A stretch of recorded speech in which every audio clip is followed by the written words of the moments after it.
السلام علیکم ناظرین، ایک اور اہم ویڈیو کے ساتھ میں ہوں ایڈوکیٹ راشدہ سلیم۔ ناظرین، 92 ورلڈ کپ کی بات کی جائے اور عمران خان کا ذکر نہ ہو یہ ممکن ہی نہیں، کیونکہ ایسا مانا جاتا ہے کہ 92 کا ورلڈ کپ عمران خان کی بدولت ہی پاکستان میں آیا تھا۔ آج کل پاکستان میں کرکٹ سے متعلق اچھی خبروں کا دور دورہ ہے۔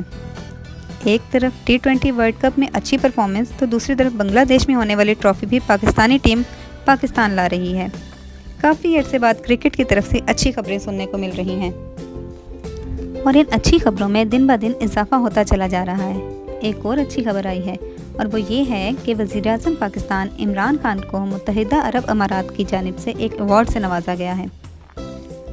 وزیر اعظم عمران خان کو عالمی سپورٹس ایوارڈ جیت کر انٹرنیشنل سپورٹس پرسنالٹی قرار دیا گیا ہے۔ پاکستان کو یہ اعزاز متحدہ عرب امارات کی طرف سے دیا گیا ہے۔ اس ایوارڈ کا نام راشد المکتوم سپورٹس ایوارڈ ہے، اور یہ ایوارڈ باقاعدہ طور پر جنوری 2022 میں عمران خان کو دیا جائے گا۔ پاکستان میں سپورٹس سے متعلق آنے والی اچھی خبروں کا سلسلہ اگر یوں ہی جاری رہا تو انشاءاللہ ایک دن پاکستان کے سپورٹس کے میدان دوبارہ آباد ہوں گے۔ Thank you for watching my video. اللہ حافظ۔